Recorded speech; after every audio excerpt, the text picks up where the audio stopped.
Hello, welcome to Black Spine Gamecast, a new podcast all about gaming with me, Simon, and my friend here. Sorry, Giles. Stupid name. Sorry. Yes, here we are. We have arrived. This seems like it's been coming for years. Quite a long time. Yes. When in fact it's been months. Months. I don't even know anymore. Days, hours, light years. So I guess we should start by saying that we're both games developers for quite a while now. So generally what we do is we start by talking about what we've been playing. Then we follow up with some news, some industry news, right? Uh-huh. Industry news, we obviously haven't got time to cover everything, but we cherry pick, right? Some interesting stories that we think can be talked about. And then after that, we tend to have some sort of topic of the show, maybe Q&A. If you guys leave questions, that's also cool. Is that it? Have I missed something? I think that's it. Cool. I think that's it. We Right. may as well get on with it for the first ever Black Spine. It's history. It's history in the right making. Now. Black Spine Gamescast. The first ever episode one. Episode 1. Christ. Wow, what a start. Yeah, amazing. great.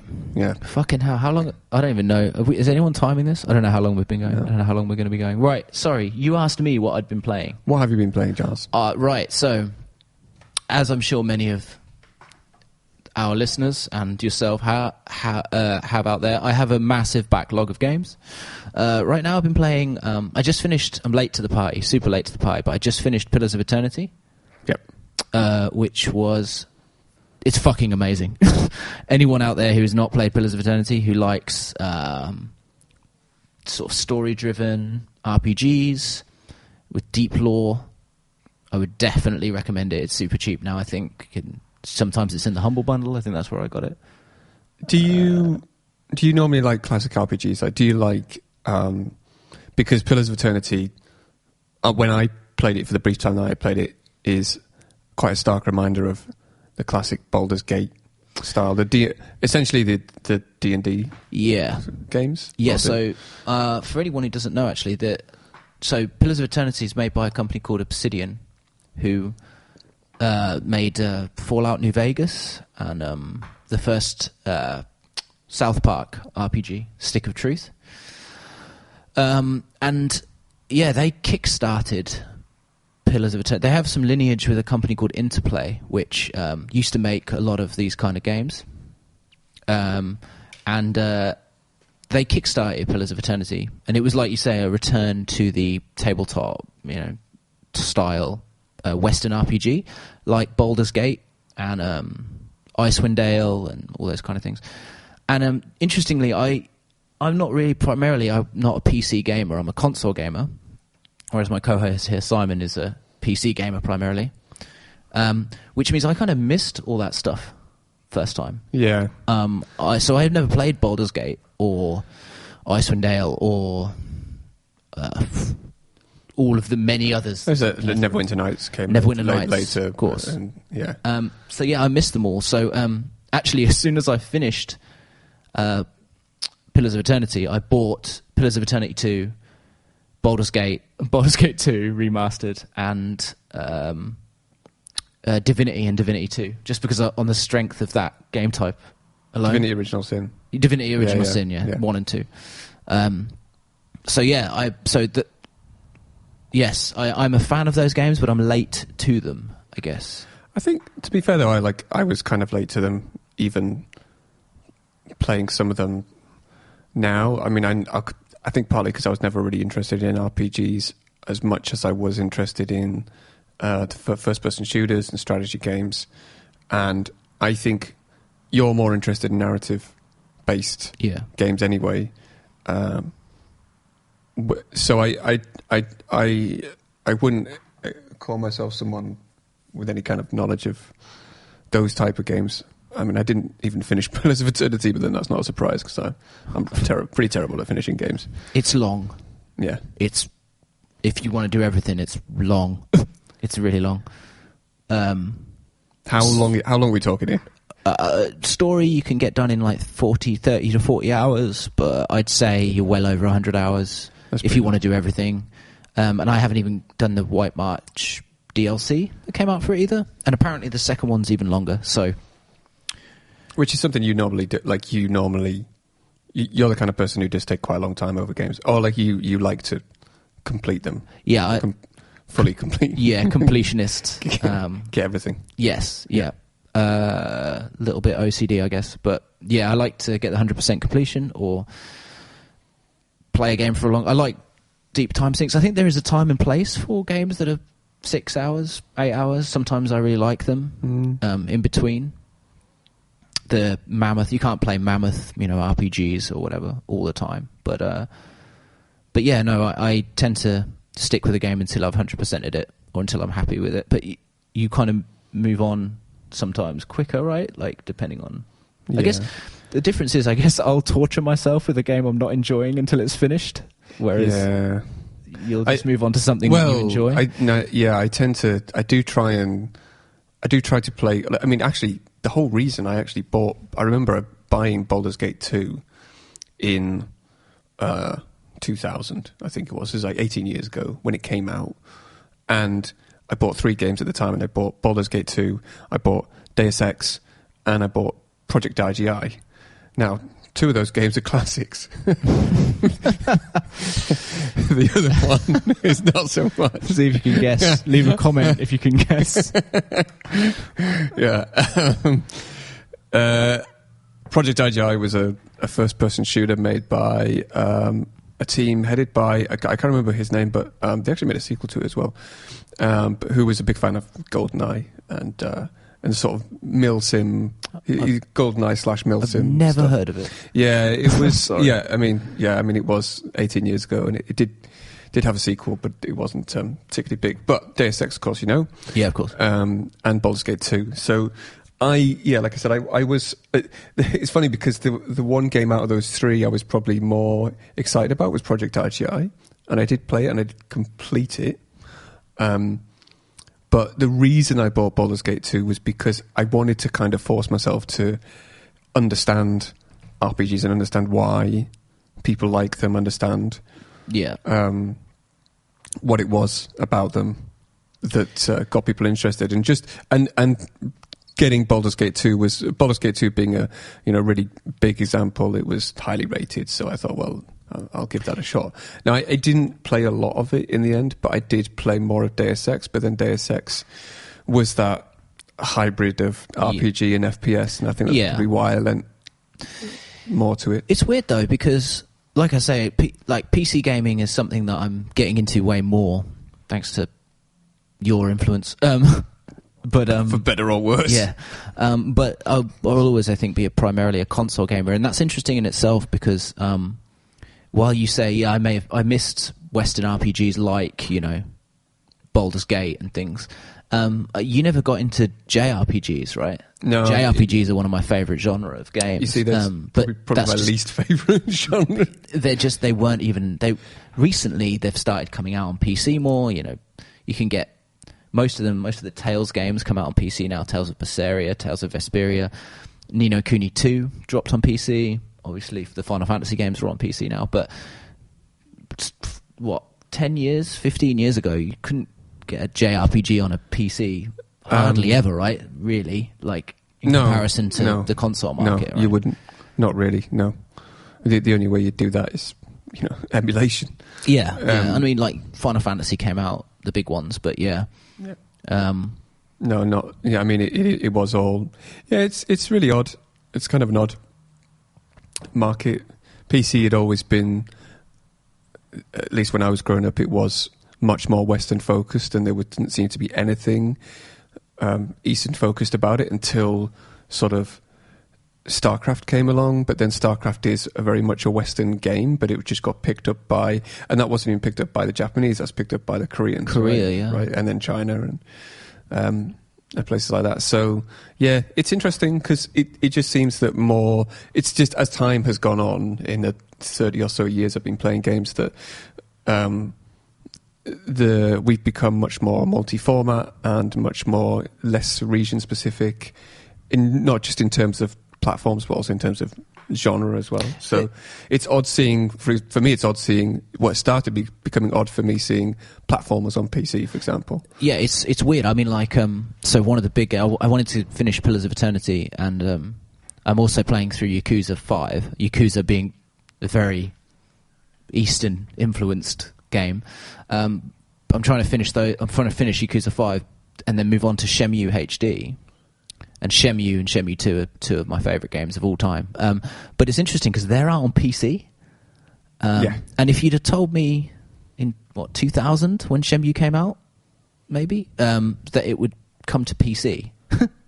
And, all gen consoles, it was such a Sega Dreamcast exclusive. Yeah, that's weird. And now you can just get it on PC, and you can get Yakuza on PC, so it's really bizarre how that's changed. Yeah. But, yeah, I mean... Yeah, and actually, subsequently, games you would only normally find on PC are starting to come to console as well, right? Pillars of Eternity came to PlayStation and Xbox, and Divinity as well. Yeah. So there's just overlap everywhere. Yeah, actually, it's really interesting. I think you can play Baldur's Gate on your phone. Yeah. Now? What the fuck? Well, yeah. I think, yeah. Well, the original Baldur's Gate. Yeah, and number 2. I think becoming one of those games like Doom where you can just play it on a... play on a photocopier or something. It runs on literally everything. It's on a Steam engine. So yeah, that's what I've been playing. Tangent. This is a conversational podcast, which probably warned people, so there'll be lots of tangents, I think.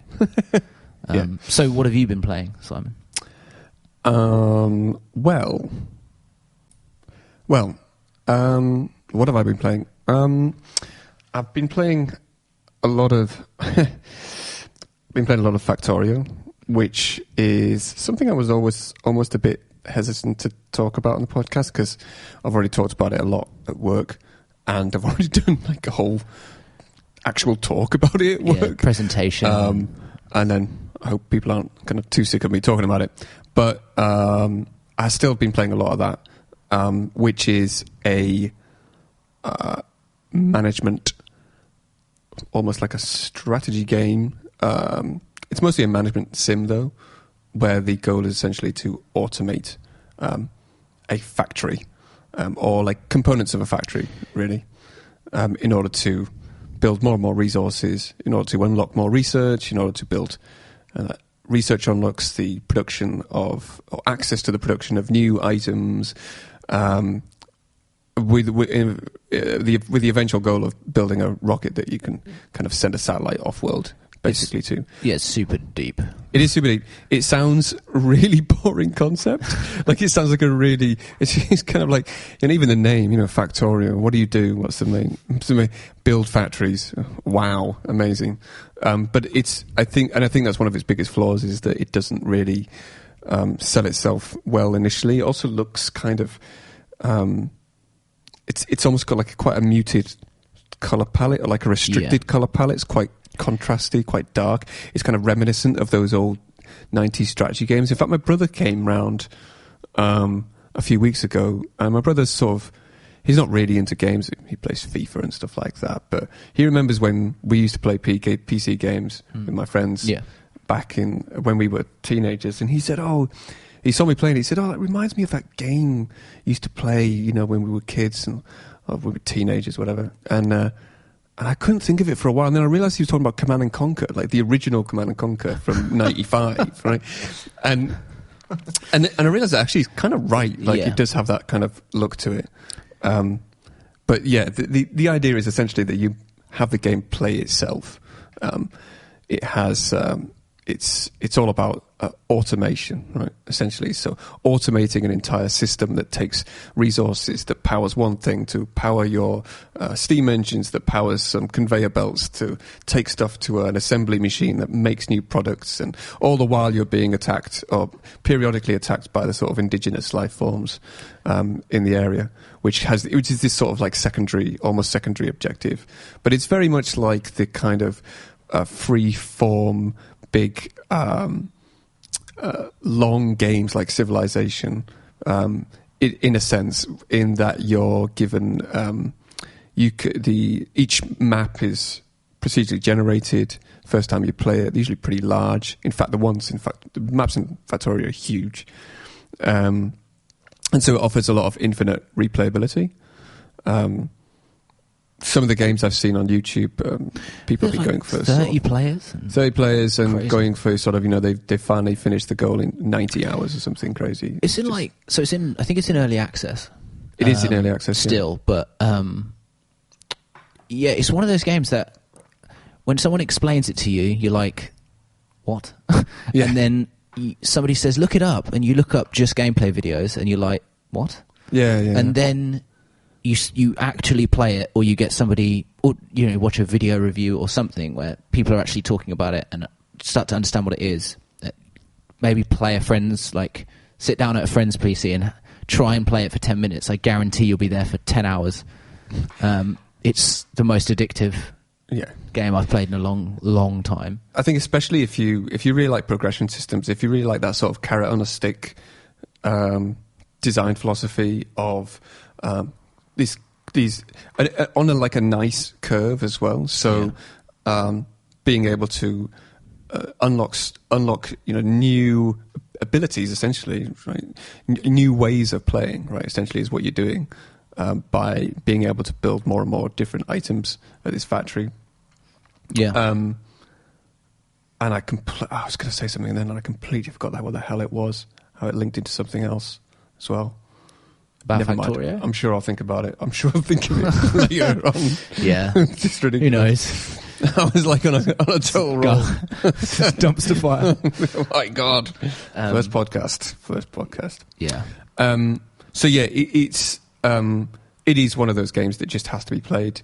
And it's not for everybody, it's not, there are people out there who just wouldn't, especially if you're not the kind of person who's a PC gamer, if you're not the kind of person, certainly if you're not the kind of person who's into management sims, because it's reminiscent of older games really older games like Railroad Tycoon, Sid Meier's Railroad Tycoon, and then Transport Tycoon, that game is actually referenced a lot in the website for Woob Software, who are the guys who develop. So they're the small team in the Czech Republic? Yeah, there's only 18 of them, I think, at the moment. But yeah, they nailed it really well. I think what a lot of people liked about it was that it was an early access. What a lot of fans are saying is early access done right, as in everything worked kind of out of the box, which I don't think is necessarily. I don't think you have to have that. I don't think I think just there's a problem with having the community understand what is it you're trying to get out of early access and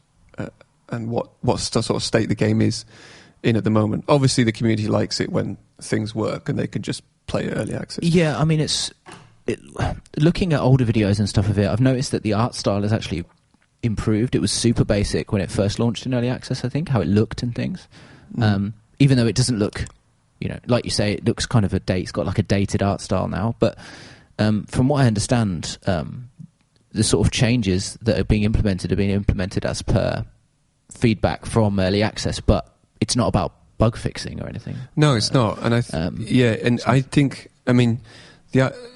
the art style fits it really well, along with the music, by the way, as well. It's amazing. The music is made off-site by a separate outsourcer. His name escapes me. We'll put it in show notes at the end. Yes. But it's really good, and it just conveys and evokes this sense of sort of of loneliness, of even though you can play multiplayer, right? But evokes this sort of sense of this kind of dystopia. It's because it's basically you're creating an industrial dystopia. Yeah, it's interesting. Around you. That's what I was going to say. Actually, it's interesting because, and I've played it a little. I've played it maybe 10 hours, but not nearly enough. I mean, I don't know what your count is. I don't even dare to look now. Literally every time I see you on Factorio. But it's interesting because you're kind of the bad guy in a way, because the reason the indigenous life are attacking you is because you're polluting their planet. The loose premise is that you've crashed on an alien world, right? And you're creating this factory and you're polluting their planet. So the more you pollute their planet, the more often they'll attack you. Yeah. So it's kind of an interesting dynamic. And they'll evolve due to the pollution as well. So They'll become stronger versions. I think there's about 4 or 5 different base enemy types, but then they become stronger with evolution over time. It's also got mad replay value, right? Because it's procedurally generated map and all that sort of stuff. So. It actually reminds me a lot of RimWorld, which is another really, really good Steam game made by a guy called Tynan Sylvester, who used to work for Irrational on Bioshock. Bioshock, maybe, I'm not quite sure which one, though. I think maybe Bioshock 1, I'm not sure. Well, maybe Bioshock 2 was made by 2K. Yeah, it's a different... Shanghai? It was made in China. It wasn't made by the same company. It was made by Irrational. It wasn't made by Irrational, no.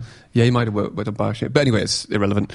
But RimWorld is quite similar, but has a different hook to it and a different arc, as in RimWorld is more based on character... procedurally generated or emergent narrative, right? So procedurally generated characters, but then characters that have all about the relationship between the survivors on a lost planet. And it's 2D, it's top down. It's about creating a colony to survive in. It's more about colony building on RimWorld, whereas Factorio is, of course, about building factories. Yeah. But actually, it's funny you should say about the bugs as well, the fact that there are no bugs in Factorio, because I was thinking about this the other day when I was playing Factorio, because if there are any bugs in Factorio, I can imagine it just causing a catastrophic House of Cards. like House of Cards was just tumbled out. Your entire factory is based on the fact that every single piece should work as it should do. Thing is, I don't really even know how you go about designing something like that. I guess you work from the top backwards. I think because it's so granular. Like there's so much going on. I think a lot of playtesting. I think a lot of like you say, working your way from the top, from that base design. And just you start out big on a sort of like the macro level, really, and then work your way in from there. At least that's the way I assume that they work. It reminds me of stuff like Dwarf Fortress as well, and SimCity. StarCraft. It's got an art style that's a bit like StarCraft. This is basically my talk. To be honest, like I was just saying, this podcast has already been derailed into PC territory far too much. Yeah, it has. I just happened to be playing a PC game this week, but generally you'll find me talking about console gaming.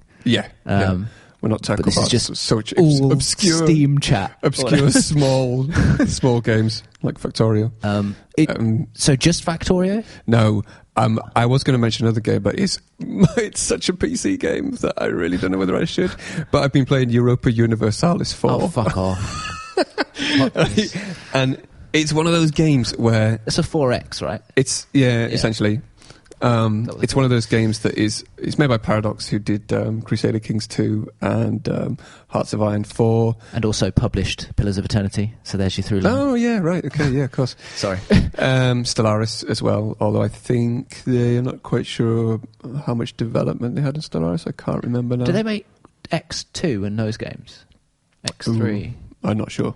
Yeah, I don't know. I don't want to commit to that. Yeah. Someone will prove us wrong on the internet. Yeah. Maybe I'll leave that for later. But basically, Europa Universalis IV is one of those games where I didn't think I'd find, because I've played a reasonable amount of 4X games over the years. Civilization probably being the biggest one. Yeah. But if you think Civilization is complicated, Jesus Christ, it's like this is like you need a PhD in history and economics to just. It's just like fucking.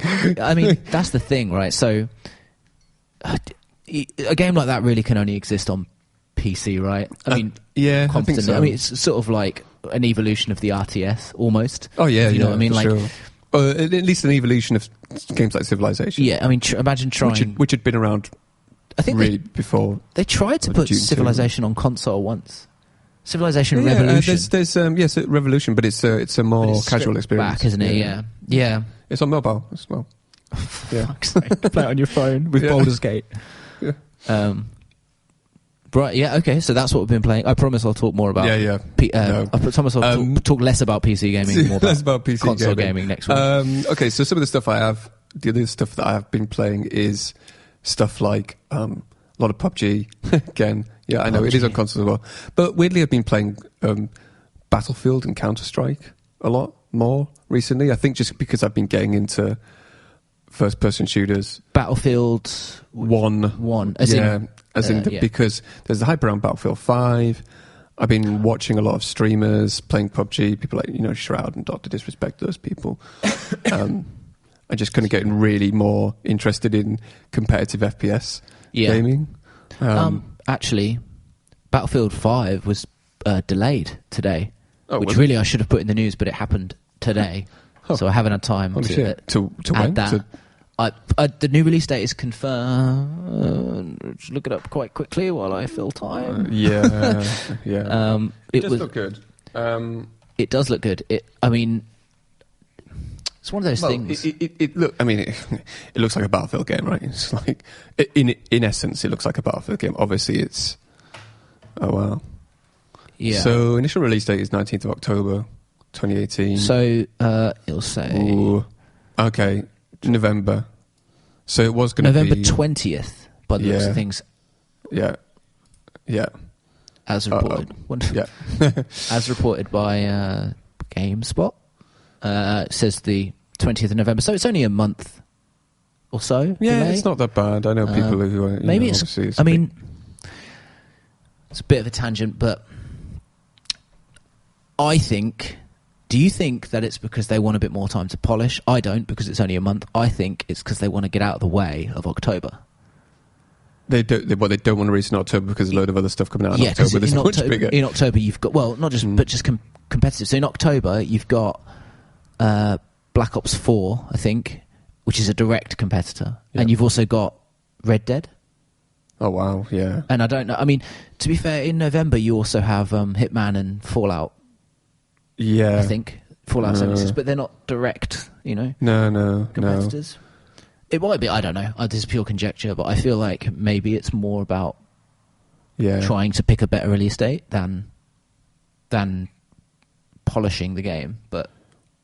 So Hitman and Fallout come in November. November, yeah. But 26th of October is Red Dead, and that was only a week after the original release date for Battlefield 5. But yeah, it was only delayed by a month, so I can wait for it. Yeah, I wonder about that. But yeah, I'll probably pick it up. I guess that's a... I don't think you're not a Battlefield player, right? So I beat Battlefield 1.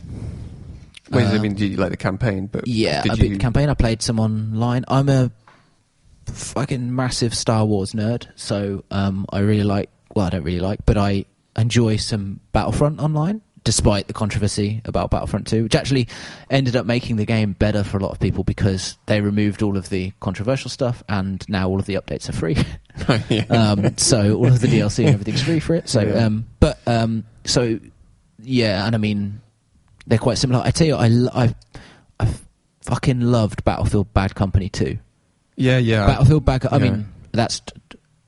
A series favourite for a lot of people, I think. Yeah. Especially on console gamers like that one. Well, I think in terms of single player, because I think I didn't play a lot of single player, but it gave you a lot of scope for choice. Yeah, I mean, so it gave you a lot more agency, basically. I guess another thing to say is that I'm primarily a single player gamer. Yeah, and this is you're maybe more so multiplayer or both. Well, if it's Battlefield.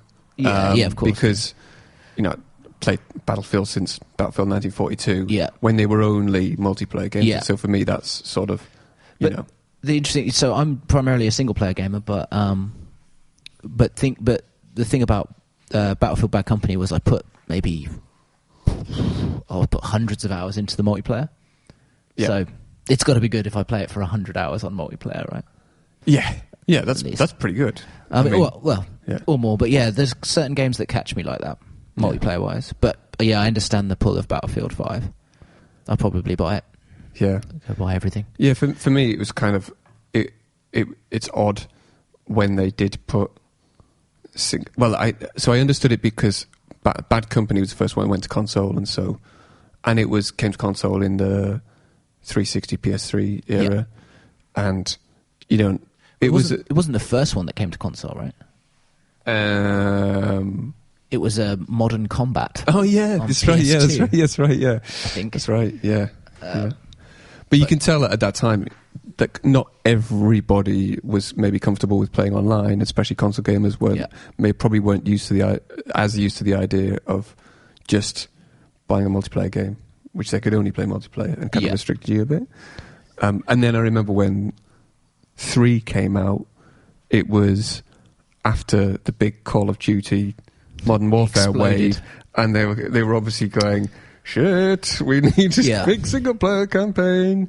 But I've never really bothered, because I've always liked Battlefield for the multiplayer since 1942, so I never really. To be honest, most of the time it is better for the multiplayer. The single player is usually good, better than competent, usually very good. But I mean, I think 1 is probably the best example of single player. Yeah, that's a very good. Well, actually, I like the vignette style single player campaign. I don't know. Did you prefer Bad Company to? Yeah, I did. Single player, because I did, but it's more pulpy, right? Yeah. Than Battlefield 1. Oh yeah. Especially given the subject matter, but yeah, it's interesting because like I say, single player is what draws me to a game, but multiplayer is something that catches me sometimes, and I lose many hundreds of hours. And yeah, Battlefield's definitely been one. Yeah. That I've done that too. I've played, but yeah, not so much Battlefield 1 maybe. But we'll see when Battlefield 5 comes out. Speaking of which, again, slightly a tangent. What are you feeling on Fallout 76? I'm probably going to get it, because I love Fallout as a franchise. I was a little disappointed with Fallout 4. I felt like it felt a bit old. Like it felt a little bit like, I say old. It felt, well, maybe it's just feeling like that classic Bethesda, sort of more of the same. Yeah, it felt like an evolution of Fallout 3 and New Vegas and Skyrim, which is fine, which is all we expected. But between Skyrim and Fallout 4, The Witcher 3 came out. Yeah. And, sort of redefined everyone's expectations. Yeah. And so I kind of feel a bit like Fallout 4 was a little, I don't know, it didn't grab me anyway, like Fallout 3 did. But loads of people love that game. No, I think, yeah. I know what I'm getting when I get a Bethesda game. Yeah. And that's, I don't know, it's not, when I think about it, when I think about what that involves, I'm less excited about it than when I actually play it, I think I actually enjoy it. It sounds a weird thing to say. I see what you mean. But 76 is different now, because 76 is, well, I mean, it's different in the fact that it's multiplayer. And it's made by a different team. I mean, they're supported by Bethesda Game Studios, but the primary team for it is the team in is it Texas? The team that they bought. Oh. That Bethesda bought. They were making... really? Oh. Yeah, they were making something else. I forget what it's called, but they were making an online game. Huh. And Bethesda, or ZeniMax, I should say, bought them. Right, okay. And I assume repurposed them onto 76. Huh. But they were supported by Bethesda Game Studios, which is the main one as well. But they're also working on, obviously, Elder Scrolls 6. What's that one called that they just announced? What, the new Starfield? Is that what it's called? Oh, yeah. So I think so. Yeah, the one that they announced. The one they announced at E3. Yeah. So I've only seen the footage from E3, the No Clip documentary. Oh yeah, about Fallout 76, and also the related one about Bethesda, history of Bethesda Studios. And I think that's it. Maybe, but I think I've basically just seen all the content that was released a few months ago, and I don't think anything new has been... No, maybe a little. I've kind of kept away from it a little bit, because I'd like to go in a little bit blind, but it would be very interesting to see if they're able to, alter that formula so it works in a multiplayer space. Yeah. I know there's some interesting things about it, like there's no raiders in the game. Oh, yeah. Every raider or human you come across will be another player. Yeah. That's a big thing they've said. Yeah, that's interesting. So most of the things you'll be fighting are creatures or other players, I guess. Yeah, I don't know what... Yeah, I imagine that's just to help you distinguish between... I think there's a variety of... I think they go into it quite a lot. But there's some interesting stuff like the nuke stuff and how it evolves areas into higher level areas and things like that. Yeah. It's kind of interesting. But Yeah, that is interesting. We shall see. Yeah, I hope they do... Well, I hope it does well, essentially. And I will get it because I think the idea of a Bethesda-authored multiplayer experience is something that we haven't seen before. Like, not in those... Other than the Elder Scrolls Online, but that's ZeniMax. Oh, yeah. ZeniMax, yes. but yeah. There is that. The MMO of their other massive franchise. Yeah. But, like... Yeah, Elder Scrolls Online is a classic, what has now become the classic MMO style, which is not what Fallout 76 is. It does seem much more of a first-person shooter. I wondered whether they were trying to take...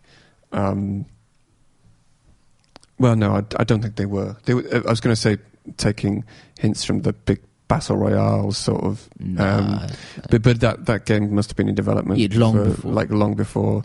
Yeah, I don't think PUBG even hit early access, never mind. I don't think so at all. Yeah. I think, no.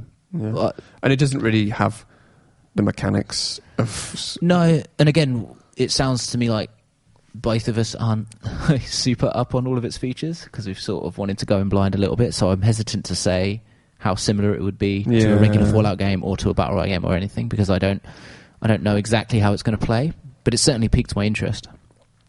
Yeah. Yeah. So, good. What else have you been playing? Are you want to talk about anything else you've been playing? Have you been playing anything else? Just Yakuza 5. So, I guess what we could do is talk about what we're going to be playing. So, obviously, you're going to be getting Fallout 76. Yep. I'll be getting... So, this month, next month... In fact, every month. But this month and next month is awful for me for new releases because I say awful because there's so many. So I'm going to be getting Dragon Quest XI on the 4th. I believe it's out on the 4th. And then on the 7th is Spiderman, which I've been waiting for a while. Yeah. Insomniac's Spiderman. Yep. Which looks fucking amazing. I've never actually spent any decent amount of time in any Spider-Man game. Oh man, get yourself Spider-Man 2 on PS2. I bet it's still good. I think I do remember that. I think I have an idea of which one you're talking about because it was the first like dynamic open world swinging web systems around cities and stuff. And even the PS1 Spider-Man games were good. The ones made by Activision. Right. Yeah. I can't remember what they were called, but yeah, even they were good. But yeah, I think it's time for a new Spider-Man game. It looks amazing. I can't wait. And then on the 14th, I was reminded today, Tomb Raider, Shadow of the Tomb Raider is out. And I was like, oh yeah. Of September? Yeah. Okay. I was like, oh yeah, I'd completely forgot that was even coming out. Because, I don't know, if you played the 2013 Tomb Raider? Yeah, Or the Rise of the Tomb Raider? Yeah, Rise. Yeah, I've got it. And not a lot.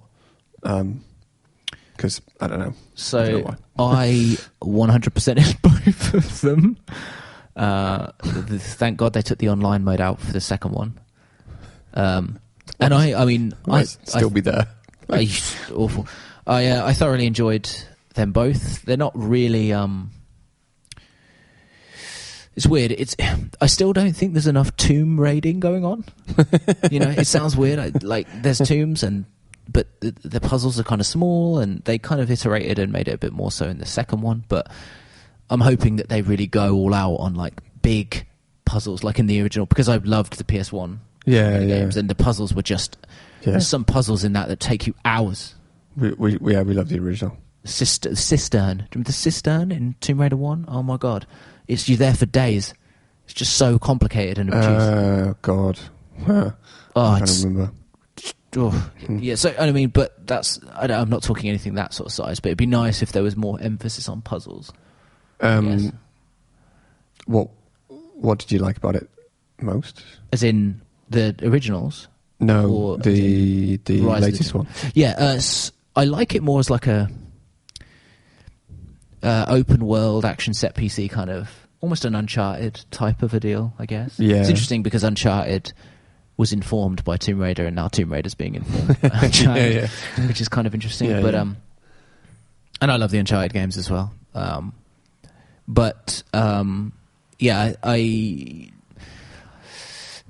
unfortunately the story has not been gripped me really in the first and second one. Okay. Rise of the Tomb Raiders was slightly more interesting, I thought, but there's a really bizarre... the first one takes a really bizarre turn. I won't ruin it for you in case you... No. Or I won't ruin it for anyone Anybody else listening. who's listening. But yeah, like you'll know it when it comes. You'll get to a certain point in the first one, in 2013's Tomb Raider, 2013, and it's just like, what? And then it just ends, and you're like, what the fuck was that? And then they seemingly just shade over it for the second one. It's already there, but it's kind of a bit of a weird one. But yeah, I'm looking forward to it. So I'll buy that on the 14th, and then in October is Red Dead. Yeah. And Red Dead. And then November, Hitman 2, and yeah, Hitman 2. Looking forward to that. Yes, you're a big Hitman player. Oh, did you hear that you can play all of your... Apparently, might need corroborating, but you can play all of your Hitman 1 contracts in Hitman 2. What? What do you mean? I heard this. I don't know if this is... So, you know all of the episodes from Hitman 1? Yeah. They'll be available in your... If you own the game. So you mean the same game, essentially? So if you own the game, right, you can... So when you load up Hitman 2, presumably... Yeah. They're just... All of the... I think... I don't want to... We should probably look this up to make sure, but I'm sure I heard... Okay. That you can play the Hitman 1... As in... Was it 2016? The 2016 one, yeah. Missions? Yeah. As well? What? But I'm assuming you have to own... But surely that's own them like... Okay. Because surely... You mean they're sort of just giving you the first one within the second one? I don't think they give you it. I think that you have to already own it, but I think it's just one place to play all of your Hitman contracts. Okay. So it's because... Well, I suppose that might make sense within the framework of the Hitman 2016 because it was episodic. Yeah, so I think you already have to own the first one. And they're so close to releases, right? It could almost be like a... Hitman 2 could have almost been just a episodic continuation of them. But yeah. But it's not. I could be wrong about that anyway, but I'm sure I heard that somewhere. Different publisher and that kind of thing. Huh. Okay. Oh well. But yeah, I might be wrong. I might be completely wrong about that, and I apologise if I am. But I'm sure I heard it somewhere. We can put it in the notes at the end if whether you're wrong or right. When I'm proven wrong. Giles was wrong. Yes, when I'm proven completely wrong, then we'll put it in the notes and I'll skulk away. Yes. What are you looking forward to other than Fallout? Anything else before we move on to the news? Lots of stuff, really. Stuff that I can't even... Well, Hitman 2. Red Dead. What if Red Dead doesn't get a PC release? You'll have to play it on console. Oh, no. Well, I've got a PS4 now, you see. Yeah. It's okay. That's Everything's okay. Everything's peachy. It's all right. I don't know. Like, as usual, got a huge backlog of stuff to get through anyway. Yeah. Ridiculous. Yeah, it's a joke. It's a library that keeps growing. Yeah. It's ridiculous. Like a virus. It's utterly ridiculous. Like, Humble Bundle is a lot to answer for. I think. Yeah, it's weird because like I just buy everything new that comes out, even if I'm not going to... Like I'm a huge Monster Hunter fan. I bought Monster Hunter Ultimate, Generations Ultimate on the Switch on Friday, and when the hell am I going to get to play that? Like, that's never going to happen. Like, I'm just buying them all. Whereas at least with the Humble Bundle, you pay a monthly amount, right? And they just giving you games. Yeah, and kind of there's a lot of indie games as well that give you an Humble Bundle, which is really cool to discover new content. But I just find myself not even having the time, half the time, to even try them. Which is quite sad. Well, someday I will. Yeah. I don't know. I don't even know what I must be looking forward to. A lot of other stuff this year. I mean, there's stuff that's coming out next year. There's Doom Eternal coming out next year. Oh, yes. And I love Doom 2016. I'm a massive Doom fan, as you know. Yes. And Doom Eternal is coming out next year. And it does seem like they're obviously going down the route of what Doom 2 did originally, which was Doom 2 was called Doom 2 Hell on Earth. Yeah. And when instead of being based on Mars, it's demons come to Earth. And spoilers. Like, yeah. Surprise. Spoilers for Doom 2. And there was a big, I don't know whether you saw the press conference thing they did at, was it Gamescom? I think it was QuakeCon. It was QuakeCon. Yeah, you're right. It was QuakeCon. Where they showed off all the new footage and that. Yes, I did weird see it. hook type weapon, which looked really fun. And I mean, so I fucking loved Doom 2016. Oh man, that game. I mean, I played it on PS4, platinumed it on PS4, and then I played it on PC, and then I played it on Switch. Did you complete it on Switch? Yep. What? And I now own Crazy. it. I think I have it on Xbox One, even though I never play the Xbox One. I'm a PlayStation gamer primarily. So I think I have it on Xbox One as well. Why I've got it on Xbox One? I don't know. I just loved it that much. So yeah, I'm super looking forward to Doom Eternal. Yeah. Although there's that weird invasion mechanic. Have you seen this? Where Yeah, that's basically like Dark Souls. Not quite, I don't think, because I don't really know the nuts and bolts of how it works. It almost looks like a sort of Left 4 Dead multiplayer mode, right? Where I don't know, maybe I'm wrong on this one as well, but where players can join in to your session and play as a demon. That's weird. Yeah. I mean, hopefully you can turn that off, because I don't want. Yeah, I imagine so. I don't want anyone bothering me. Yeah, I mean, that would be Doom. just like. Yeah, but Doom Eternal looks great. I mean, I don't even want to get into next year. Like, the releases are just, it's too much. It's too much. In fact, we'll get to more releases that we'll purchase in the news. Spoiler for later on in the news article. Yes. But yeah. We should probably get to the news, to be honest. Yeah. Are you anything else? Anything else? I don't, you're looking forward well, to? I mean, anything else on Doom? I'm actually, I am looking forward to just the stuff you mentioned before, like Red Dead looks amazing. I'm looking forward to whatever Bethesda do with Elder Scrolls next. But that, again, that's, you'd be looking forward to it for a long old time. Yeah. No, I get it. I mean, they showed that teaser trailer, like that just teaser. I don't even know 5 if I'd call seconds that a long. trailer. No, that is so baffling to me. Like, why? Because Bethesda have been really good at. 2 years ago at E3, they had a really strong E3, and in the last 2 E3s, I felt like they almost didn't have enough to fill a press conference. Yeah, I mean, they did, but like, they're showing games for consoles that haven't even been announced yet. Because they said Starfield's a next gen game, so is Elder Scrolls. So, but we haven't even had next gen console announcements. They work on these things for a long time. And what are they going to show next year? I don't know. Still working on Starfield. I do. But like Skyrim was however many years in development, quite a long time. Do you know that Skyrim? Straight off the bat, off Oblivion, right? You know that Skyrim. You can play on Alexa. They did for E3. You see that trailer? Where that guy's playing Skyrim on his Alexa, his Amazon Echo or whatever. Yeah. So he's in the trailer. They showed at E3. There's a guy who sits down to play Skyrim, and he goes to grab a Switch controller. Yes. No, I did see that. I did see that. Turns out that Skyrim is actually available on Alexa, and you can play it with your voice. What? That's insane. Yeah, so apparently it actually really is. I almost thought that was a gimmick. That surely was a joke. It was a troll, basically. I think Pete Hines maybe said that it was a joke, but then they thought, what would be a better joke than actually making it, so everyone gets double. And that wasn't the Elder Scrolls Blades thing that was No. It wasn't what, I can't remember. No, Blades is a mobile game. Yeah. Which That's looks good. weird. Blades looks good.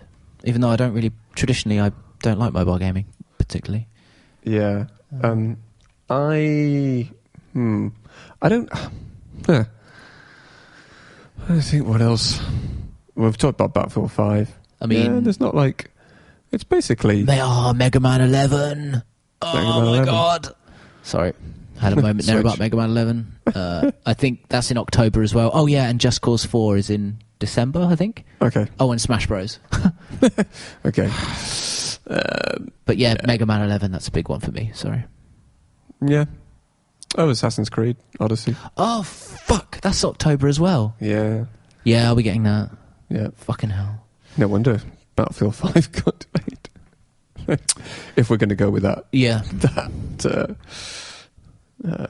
theory.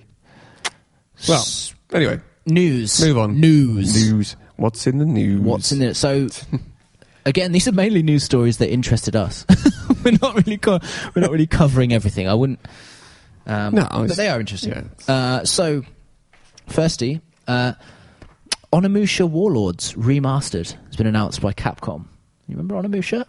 According to Capcom blog, as reported by IGN, the 2001 PlayStation 2 classic will release on PlayStation 4, Xbox One, PC, and Switch on January 15th, 2019. It's going to cost $20. I don't know what it's going to cost for in English pounds sterling, but it's apparently going to cost $20. Whatever. Now, I want to talk a little bit about Onimusha, because I love Onimusha, and it's a franchise that has just been gone forever. You can explain to me a lot about Onimusha because I am willfully... Have you ever heard of Onimusha? Willfully ignorant. Woefully ignorant. Willfully ignorant. I mean, they're just deliberately... You just deliberately have been avoiding Onimusha since 2001. It's like, fuck Onimusha. Yeah, Jeez. since 2001 you've just been avoiding it. Yeah. Well, no longer. So have you ever heard of it? Yeah, I've heard of it, but I don't really know a lot about it. Brief history of Onimusha. It was a game made by Capcom. It's a franchise. The first one came out in 2001, and it was a sort of like Resident Evil, but in feudal Japan against demons instead of against zombies. Yeah. So it was like 2D backgrounds and tank controls, but you were a fucking samurai who would kill demons and absorb souls. Okay. And it was really like deliberate combat, blocking. It was really like... Yeah. Fucking awesome. Really atmospheric. Because of the 2D backgrounds, they were able to do that awesome, like the old Resident Evil, the Resident Evil remake. Yep. The Resident Evil 1 remake on the GameCube, which they brought to PlayStation and Xbox and PC recently. Like that, that's one of my favourite games, that HD remake of Resident Evil, but that sort of beautiful backdrop. So because it's all 2D. Yeah, because it's all hand-painted. So they did the first one, and the main character is actually played by a real Japanese actor whose name eludes me now, but it was kind of a big thing as well because they got a real actor to play his role.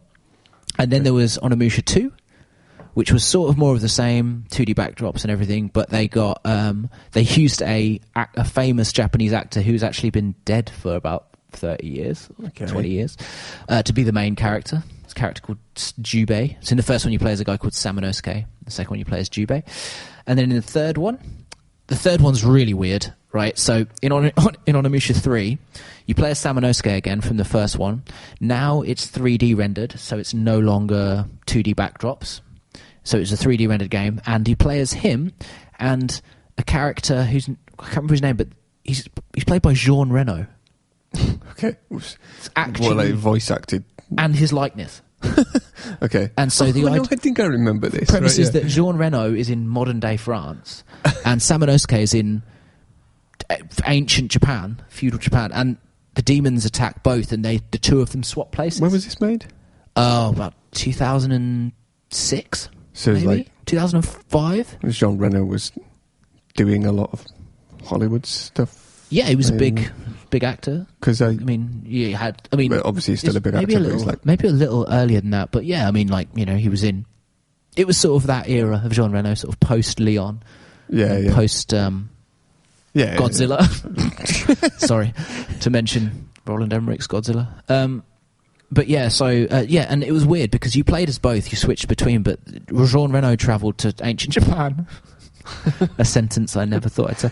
And Samanosuke's travelled to like modern day France. Travelled to ancient Japan. Like time travel. Time travel to ancient Japan. Yeah, time travel. But he had like a whip.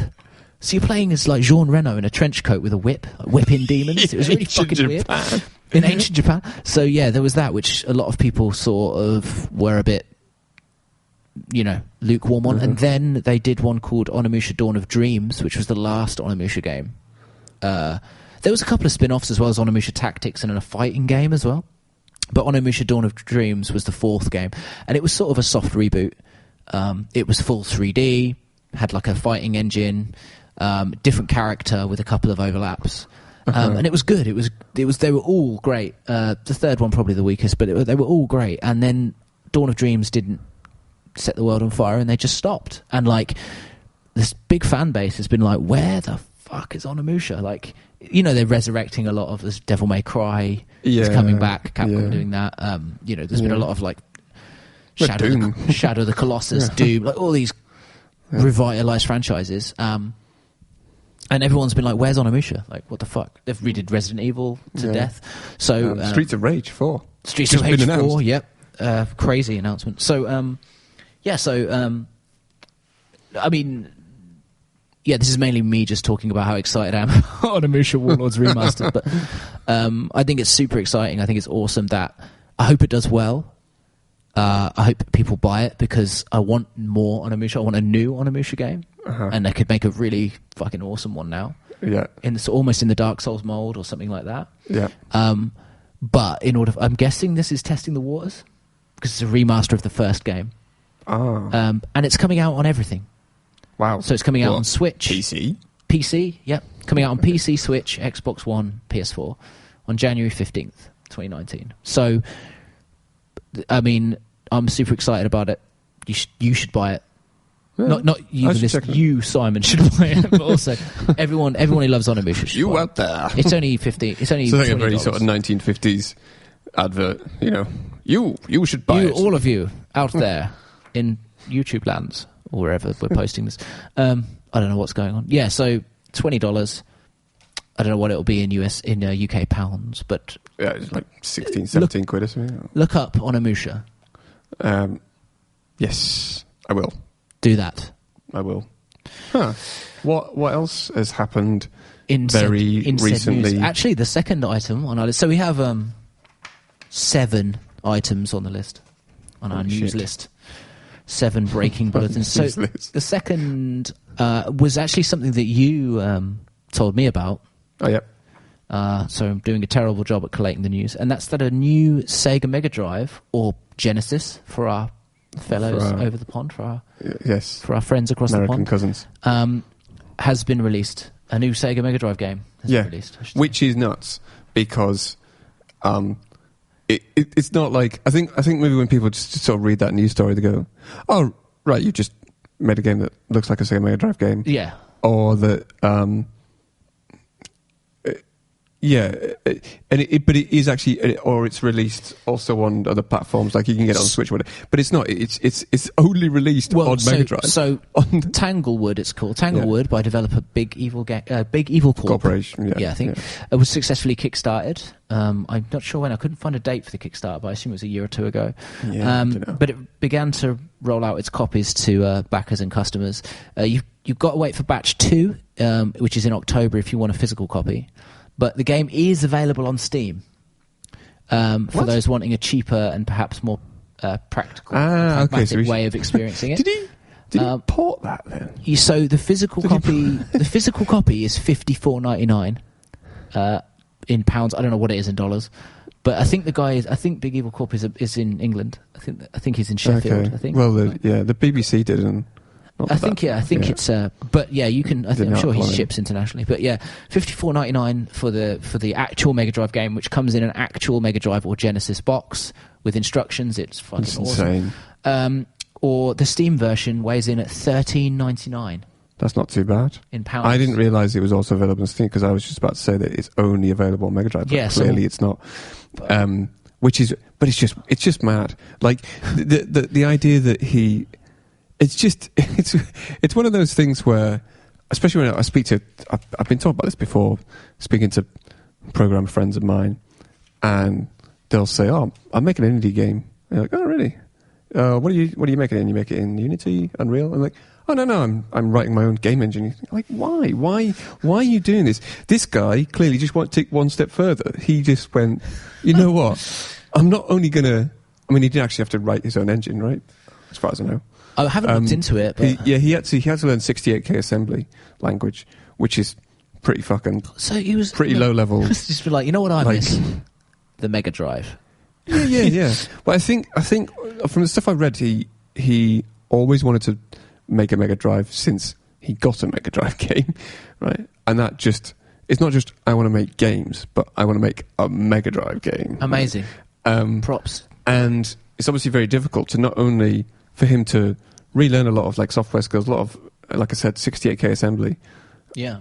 And also to get more, probably, well, in terms of hardware, definitely, I mean, acquiring like essentially the dev kit for Mega Drive. God knows where he got that from. I have no idea where he got that from. Mega CD dev kit that he had to order from a special place and had to get separate parts sent in.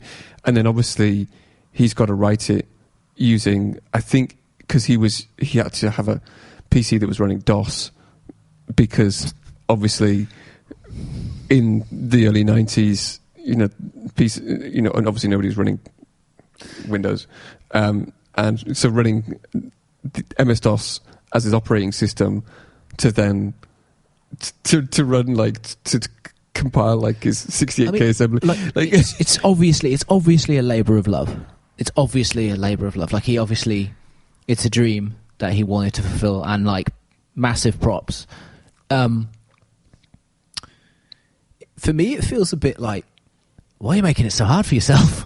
Yeah. You could make a. There's a lot of games that have come out that are in the mould of NES, SNES, Mega Drive, but that Master System, but have been made with modern engines and modern tech. So Shovel Knight, But like, I mean, obviously he cares about the authenticity, and that's commendable. Like more commendable than I don't think I could do that. I don't think I would have the strength to do that. But to learn from the ground up, this is why it's news, and this is why it's that's why it's famous, because it is a Mega Drive game. Whereas he could have made Tanglewood in Game Maker Studio or Unity or Unreal, and it maybe wouldn't have been half the remarkable. time. No, I don't think I haven't played it. I'm sure it's a great game, but I've no idea. It's the pure fact that it was a Mega Drive game, Sega Genesis game. I'd be interested to know what Sega's stance has been on it, as in like whether he has license to actually distribute it or publish it. I because don't know. They might, or whether he's just, because I know he's selling it, like you can buy it on the website, and my assumption would be that there has to be some sort of green light for that to happen, but I don't know. They still do kind of certification on getting it through cert, I don't know. Make sure it complies with all the Mega Drive what are even functionality. What are even the functionality? I don't know. I don't even know. But yeah, that is amazing. It's pretty I don't know the gentleman's name, but so apparently but the game is about commend you, sir. A fox who's lost its way in the woods, lost its family, and has to use clues in the environment to eventually find its way home. I mean, as was probably expected, the coverage has all been on the journey rather than the destination, i.e. the fact that it's a Mega Drive game and that it's made up, but rather than it being about how good the game actually is, because I have absolutely no idea. I guess I might put it on my Steam wish list out of curiosity. Just pick it up at some point. I mean, it's kind of what Mega Drive's games were big 25 years ago now, 93, probably at their peak, maybe. I think, I don't know, was it 92 Mega Drive came out? 92? Maybe. 91, 92? Not sure. I think it was 91, actually. Yeah, it might be. First Sonic was 91, It may well have been earlier, because... Yeah, 91, so... Yeah. Christ. Yeah. Old. We are old. Old has occurred. Just nuts. But, yeah, props to him.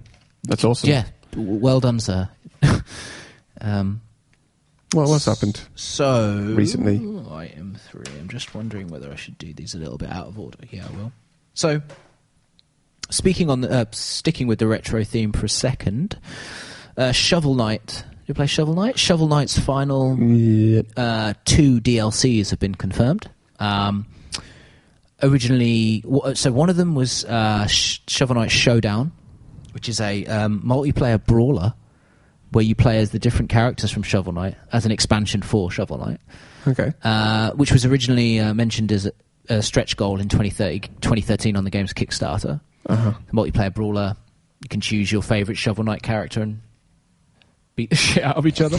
And then also the final single-player DLC, Shovel Knight King of Cards, were both confirmed. They're both coming out on April 9th, 2019, along with a new amiibo pack for those of us who are obsessed with amiibos or have a Switch or just want the little figures.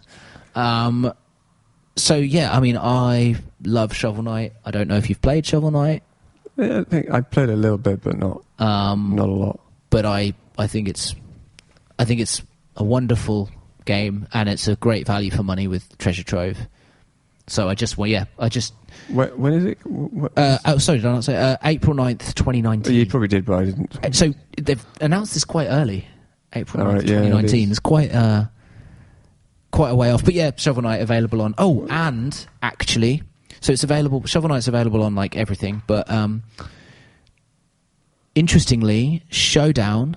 I don't know about King of Cards, but the Showdown DLC definitely has been confirmed not to be available for the 3DS and Vita versions. Okay. Of Shovel Knight, even though the other DLCs are available on those formats. So I thought it might be interesting to speak a little about whether we think that the Vita and the 3DS are kind of dying now. What the shelf life you think is in those? Well, because they've got games like Shovel Knight. I mean, given that. I mean, the Vita we never have really... the Switch. Yeah. It's kind of like, well, and it would seem to me that the only reason you would get a DS over a Switch, well, two reasons. One, its size, which is not, but it's not that much different. No, really. No, not for Excel. And two, the price. Mm. But I mean, the thing is, I wonder because both owned by Nintendo, right? So. But I mean, Nintendo's the not Vita, losing right? out. So I love the Vita. I love the PS Vita. I love it. I mean, it's a Vita, fantastic the Vita handheld that just unfortunately was not supported enough or whatever. It just didn't really catch on. Didn't really catch fire like the PSP did. The Vita would just have to offer games that the Switch doesn't. Really. I mean, yeah, it's not. It's too far gone now. The train has left the station with the Vita, but it's been out forever anyway. Yeah. But I think it's a hugely underrated. Really, portable. Yeah, the Vita's great, but I think I'm just sad to see it go. But the fucking DS feels like it's been around my whole life. Yeah, well, in some form or another. Yeah, I don't know when the original DS came out. I don't know either. It's not PC related. That's what you don't know. I did get a DS. I actually I remember getting a Game Boy Advance when that came out. The original got it on Advance release, or the SP? The original Advance. Yeah, the original Advance. With no backlight. And that was 17 years ago, maybe 2001, maybe 17, 18 years ago. Sounds about so right. The DS was the next one to come out. Yeah, the DS. Right? Oh no, yes I do, because the DS was the like, SP came out first, right? So the DS came out with stuff like Nintendogs, right? And Mario 64 DS. Yeah, which was massive, and I'm pretty sure that was around about because I was at university then. Must have been around about 2003, maybe something like that. Yeah, sounds about right. I haven't got exact, but yeah, I mean, the 3DS obviously was an iteration, and there's been the new 3DS XL and all that sort of stuff. But it's just interesting. The Switch is obviously dominating the portable market, quite like heartily at the moment. I mean, I'm happy to see how well the Switch is doing after the disaster that was the Wii U's. Yeah, I think it sold 13 million units or something in total. They seem to sort of go in every other console almost, at least since N64, and then GameCube didn't do. Well, GameCube was good, but it didn't do quite as well. Well, no, it's actually interesting. And then Wii did amazing. So if you look at the the sales results, they're actually on a decline. all the way through. So I think the SNES is the peak, the Super NES is the peak, and then the 64 sold less than that, and then the GameCube sold less than that, and then the Wii was massive and sold loads, but then the Wii U sold less than the GameCube. So there's this like constant decline with the Wii being a massive spike because it just did so well. Everybody bought a Wii, but actually now the Switch is done pretty well. I think it's in the 20 million, getting close to 20 million units. They have they have more competition now from. They've got Sony and Microsoft to deal with rather than... Even though they're kind of not really... They're kind of just doing their own thing, right?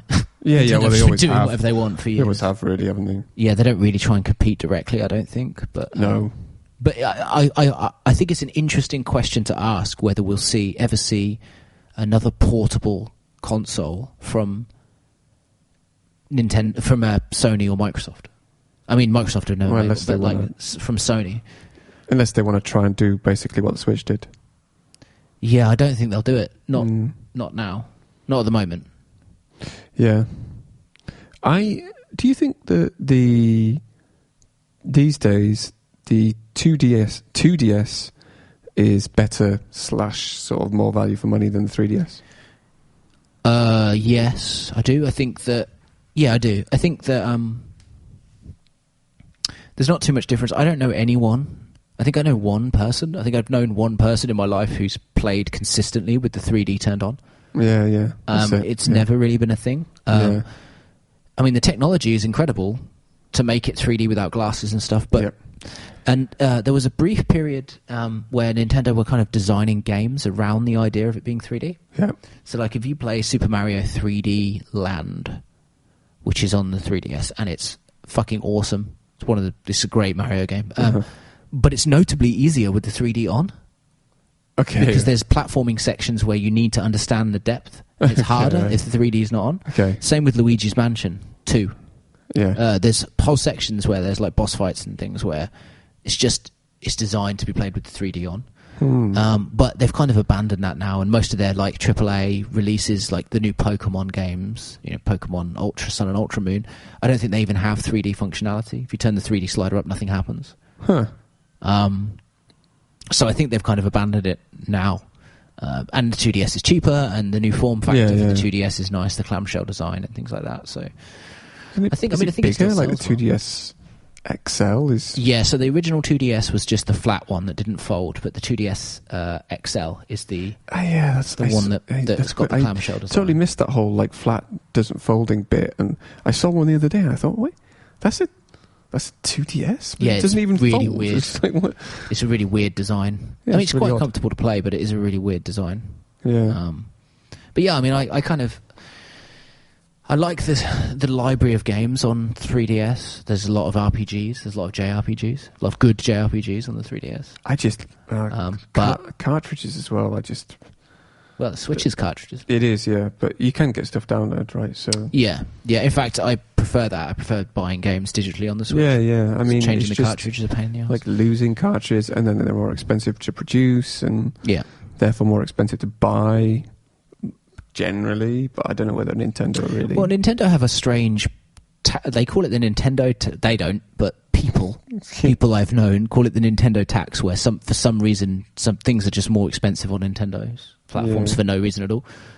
Even down to like the granular stuff, the smaller stuff, like a new game, a new indie game will come out and it'll be £10 on PlayStation, it'll be 15 on Switch, and you're like, why am I paying it £5 more for something that runs it worse? I don't know. But I just wanted a brief. There's a tangent from Shovel Knight. I wanted to talk about Shovel Knight, but also I wanted to see what your views were on handheld gaming. I don't think we've ever spoken about it. Yeah, but it seems that you're not. No, well, the thing is, I don't bothered commute. That's I true. I don't have a commute. So otherwise, if I did, I'd get a Switch. Yeah, because Switch is amazing. Like, and I just love what they're doing with it because they're putting so much stuff on there that isn't classically Nintendo, or they're branching out so much more with multi-format games that don't really feel like they were ever part of Nintendo. Yeah, they're getting great third-party support. Yeah, I mean, you said Pillars of Eternity's on Pillars of there. Eternity 2. On- Just on- Deadfire 2, is sorry, coming to yeah. Switch. Obviously, Dark Souls. Yeah, which is crazy. You've got, like, Outlast 2 and Outlast are on Switch. Yeah, Who's playing Outlast on the just Switch? Like, Skyrim's on Skyrim, Switch. Doom. Like, yeah, Doom Eternal's coming to Switch. yeah, just, Wolfenstein. yeah. Wolfenstein is bonkers, Yeah, crazy.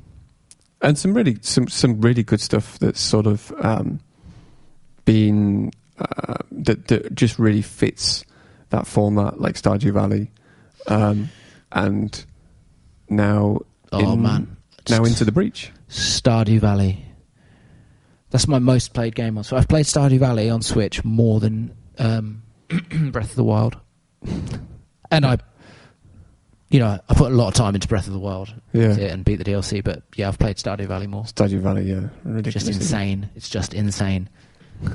Never cared so much about like chickens, like, upgrading my chicken coop. Just making nice little farm. Absolutely insane. Yeah, I love it so much. Areas. I have no idea why.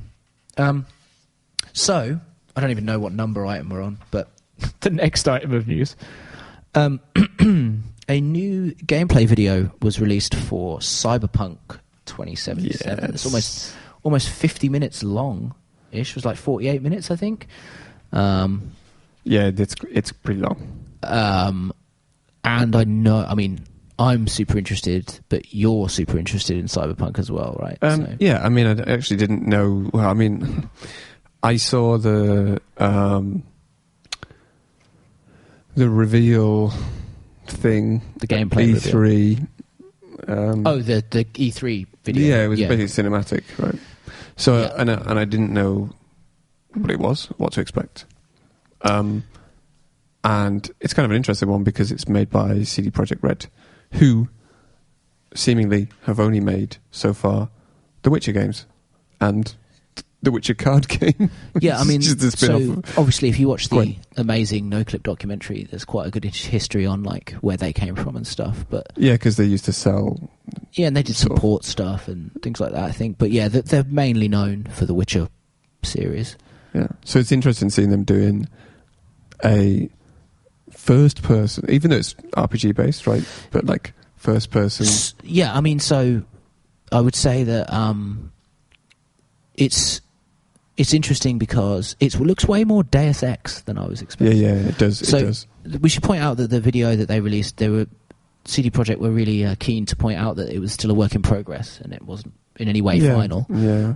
But it was way more Deus Ex than I thought it would be. But like, I think it's the stuff because there's been an interesting reaction. First of all, I don't get the moaning about it not being third person. Yeah, I didn't get that at all. I didn't get that. I think people just want it to be The Witcher in space, in the future. Like it's obviously not. Like, so I don't really get that criticism anyway. But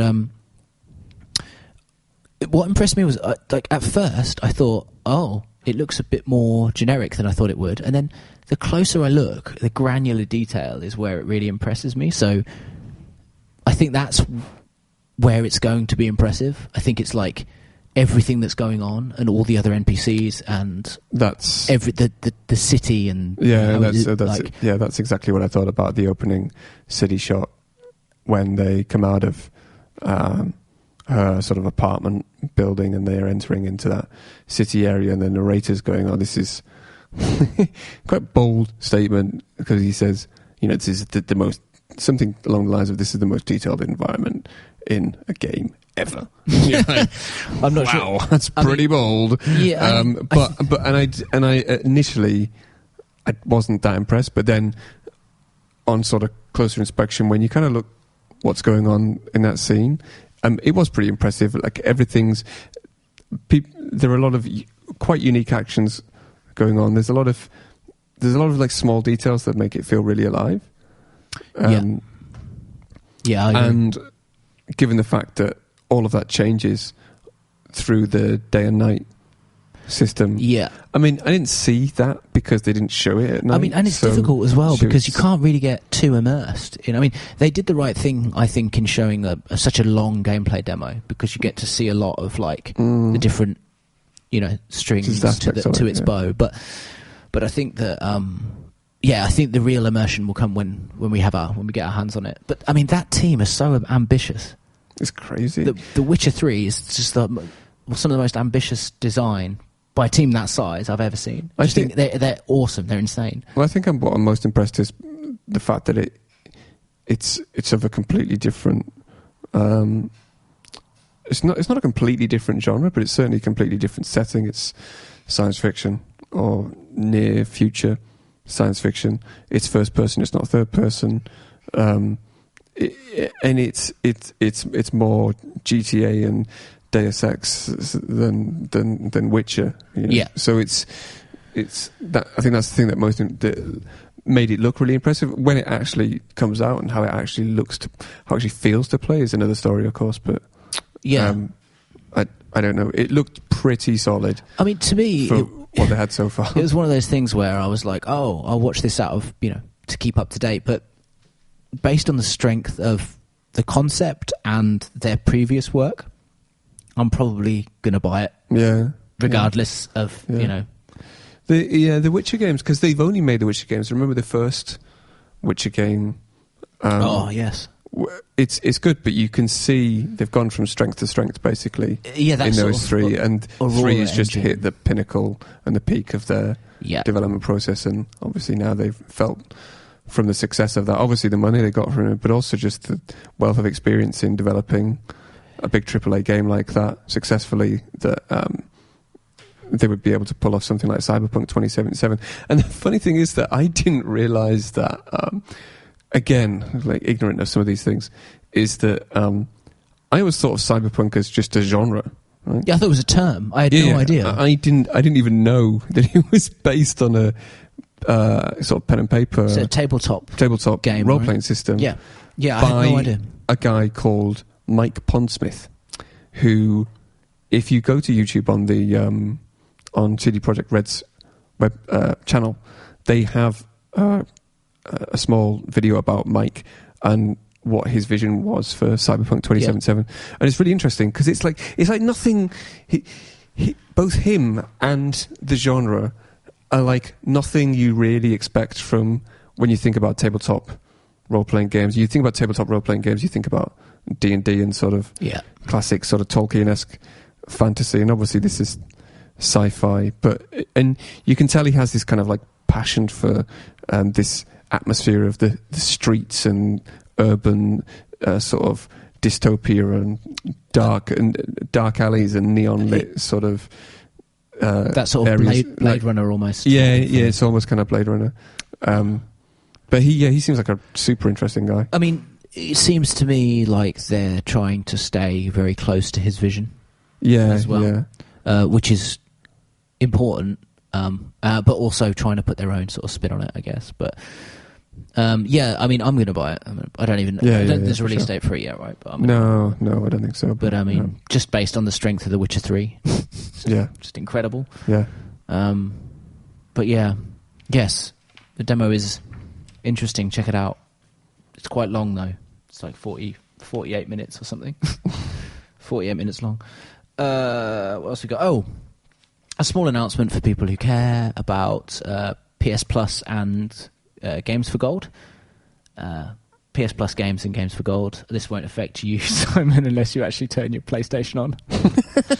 Which, with Factorio going strong. Going strong. So they've announced... Factorio, my new addiction.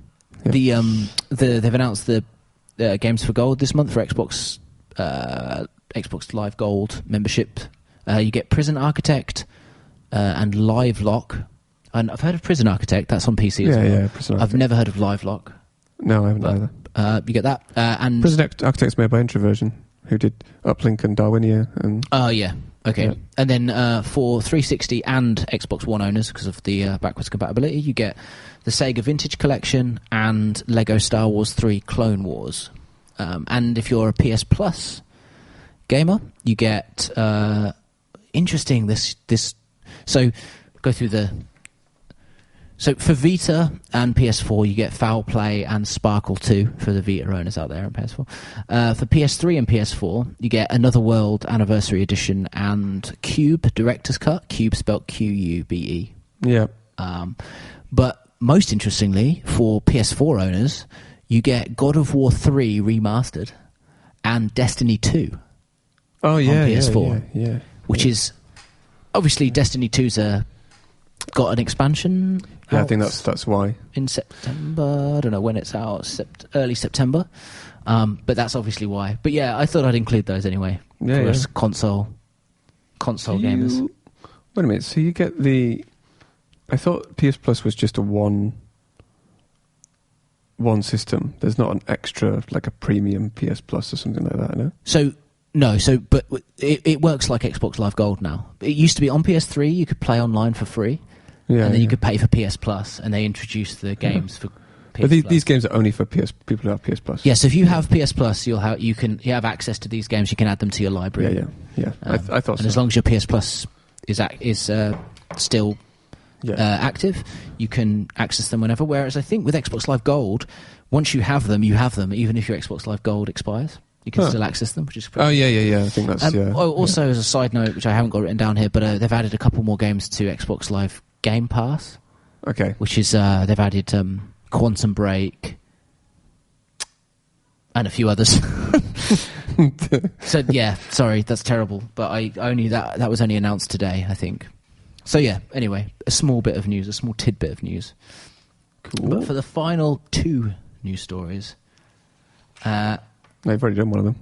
No, I haven't. No, you haven't. Right, yes, right. Yeah, that's right. I know what I'm doing. This is professional outlet.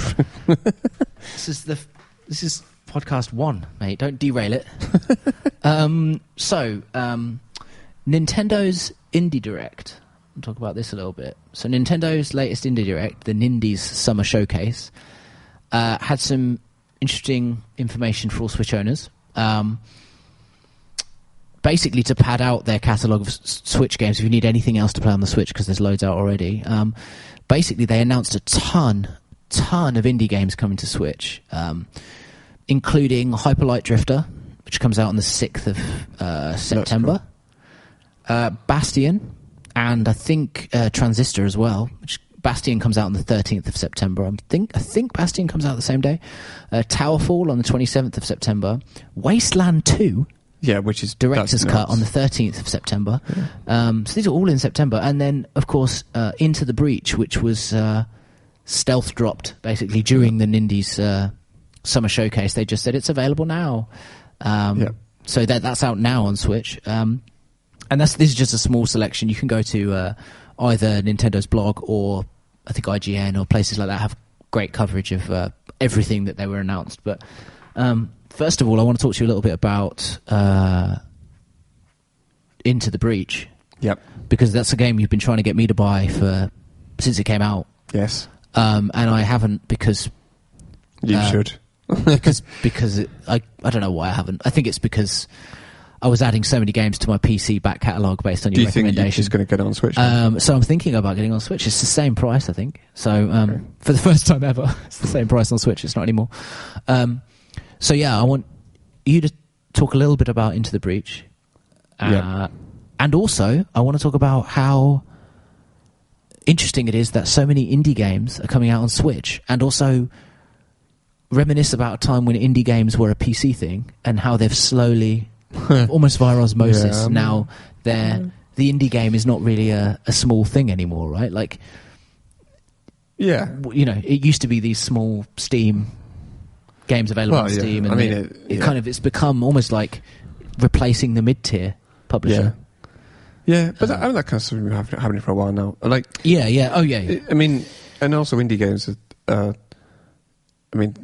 This is what PC gaming was, indie gaming in the 80s, right? Essentially, because it was just what people would call bedroom coders, bedroom programmers, and like which would then become you sort of like. Will Wright, Peter Molyneux, all of those, Sid Meier, and all of those kind of David Braben, Ian Bell, those people, who've now, or at least most of them, I think, gone on to sort of continue their franchises on its future. But it's just changed. It's just changed so much over the years. I mean, there was a point I remember being at. I think it was when we were at university. So in the early 2000s, where people were saying things like the death of the bedroom coders, like there are no bedroom coders left anymore because nobody had the means to do that. Everything is run by games are just run by big publishers. You need a lot of money to make a game, et cetera, et cetera, et cetera. But then that all changed when Xbox Live and similar services came in. Yeah. And in fact, my first job out of university was working on a Xbox Live arcade game, which unfortunately never got released, which is rubbish. but never mind. Touch of death. Yes, such is life. I mean, it's like kind of ties into what you were saying earlier, though, right? So, like, what Pillars of Eternity 2 is coming out on Switch. Like, yeah, which that's crazy, right? Yeah, it's crazy. It's a Kickstarted game from an independent developer, who are publishing their own game. I think, maybe someone else has published it, but anyway, it's an independent developer. It's essentially an indie game. But like, Wasteland 2. Yeah, Wasteland 2 is coming out on Director's Cut, coming out on Switch. Now, I wouldn't have even now I wouldn't have predicted it. Yeah. Games like that. Yeah, again, like just these like I was saying earlier, like these games that seem to be very much more they're not classic Nintendo format. Like some of them are almost very much like PC or traditional PC games. Like Wasteland 2 is that sort of offshoot of Fallout and the original Fallouts. That is Fallout 1 and 2 and a sort of open world tactics action games like or like the Jagged Alliance series or games like that, which are, like they're very much PC, or XCOM, right? Some of the original XCOMs. Yeah. Very much PC focused games, and you don't really it's not the kind of stuff you would see on Switch.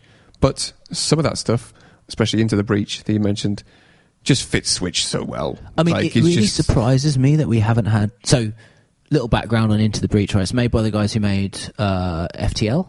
Yep. And I'll let you talk more about it, but can I just say I'm really surprised that FTL hasn't come out on Switch? It seems perfect for me for Switch, because I think it's out on tablet. I think it's out on, like, iPad. Yeah, maybe it is. I'm so not sure. It just seems crazy to me that it's not out on Switch. Like, yeah. It's well, I'll have to actually. I've met but there's only two of them really who work on Into the Breach. What's the name of their company? Their company. Their develop. Yeah, what is called? I can't remember. This is terrible. But yeah, they're just two guys. Yeah. Who I think they made their own engine as well. They're not even working in anyone else's engine. Yeah. Yeah. So Subset Games. Subset Games. Thank you. Jesus Christ. So, what's wrong with me? Getting old. That's what's wrong with us. So Matt is a programmer I've met a few times at various conferences through friends of friends. He's a really super nice guy, and he's also usually when he's been doing a talk at one of the conferences. He actually lives in England now. He lives in like York because is he American? He's American, but I think his like wife's British or something. And it's him and Justin Ma who is the artist mainly, and they both design it. And they come from a background of working for in Shanghai for Ubisoft Shanghai, maybe somewhere. Don't want to commit to that, just in case you're wrong. I can't remember. Anyway, they were both very into board games. Then decided to make FTL just sort of as a sort of fun project, right? Which then just ballooned into this huge thing that became FTL, amazing. Yeah, I think probably the one thing to point out is that both FTL and Into the Breach, built in the same engine, are built in Matt's own engine. Yeah, I just said they don't. It's not built in Unity. They don't work in Unreal, or it's not. So, and listening to him talk about this kind of stuff was because people asked him about it. They were talking about asking him about sort of.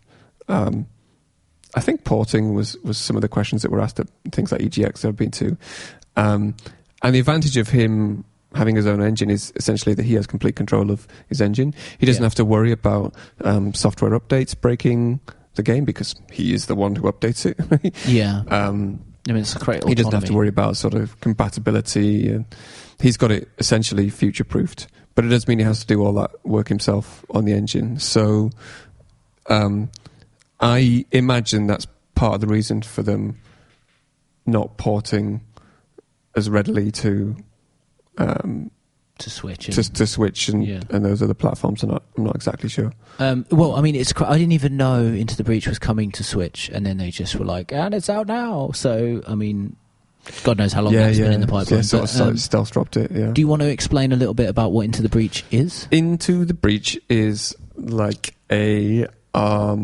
turn-based tactics strategy game, but like a micro version of it. It's on grids, right? Yeah, but it's on a very small grid. 8x8 grid or something, or 6x6? Yeah, I think it's something like that. I think it's 8x8. And it has very classic roguelike elements. So it is essentially permadeath, right? If you've played FTL, there are certain similarities in that you move through regions to an end goal. But there's not a massive amount of... When you actually get down to the gameplay, there's not a massive amount that's similar between FTL and Into the Breach. You control a team of mechs, and usually no more than 3 mechs that have quite unique abilities. So one has one's like an artillery strike, one's like a direct fire cannon. The other one is... again... Can't remember now. But and the idea is that there's been a kind of alien invasion. You've got to deal with the invaders in each region. Each region is one of these small 9x9 grids, which just requires a lot of sort of micro strategy to defeat them. So it's like bite-sized gameplay, right? Makes it perfect. So people are saying it's perfect for the Switch because So so everything's big, chunky. It has some interesting mechanics. It's very much a sort of like rock paper scissors. Yeah. Set of mechanics to it. Interesting mechanics in that you can hit when you hit enemies, they are pushed back onto the next tile. Also, if you push one of them back into another one, that also damages both of them. Yeah, damages both of them. You can hit them back into hazards like fire.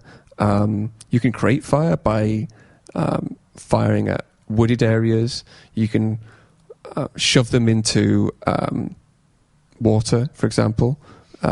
And most of them would die instantly in water.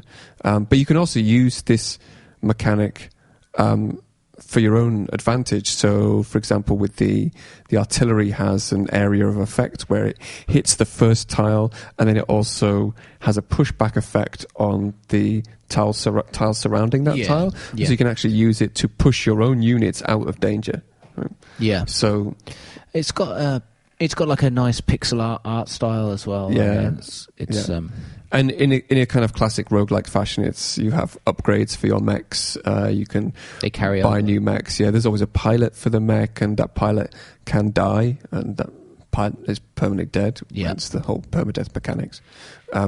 It's just really, really nice, neat, tight design.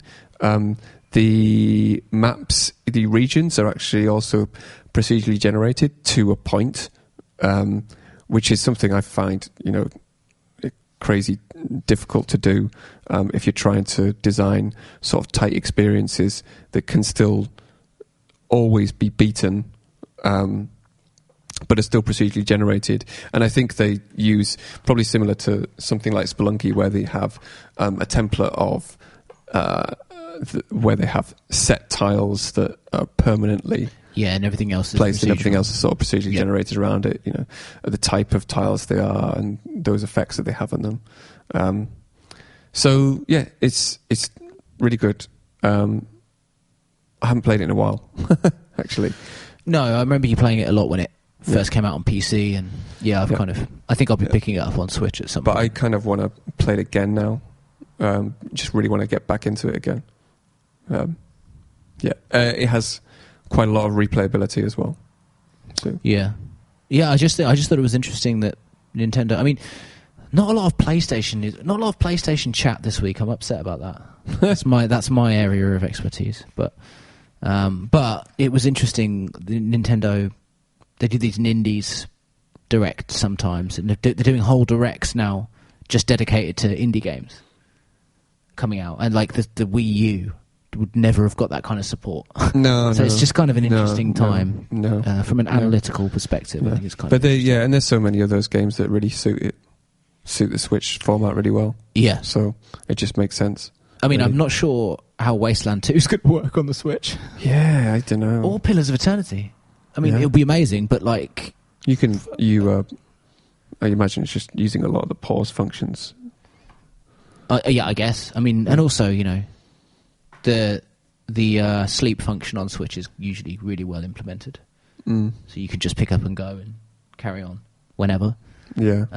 But yeah, a crazy time for Switch. Bizarre. Yeah. Our last item of news leads into another thing that I think we should talk about. So this item of news, when I was collating the news for this week's show, it led to a really interesting conversation that I think we need to touch upon. So the news is that Far Cry 5 has added New Game Plus to its to its game. So basically, you can now restart the game in New Game Plus with all of your content, all of your money, weapons, companions, and they've also added a new difficulty setting, Infamous difficulty, which is supposed to be even harder, which assumingly is for New Game Plus. And so full patch notes for that are available on the Ubisoft blog. But why this is really interesting is because I told Simon this in preparation for the show, and Simon had no fucking idea what New Game Plus meant.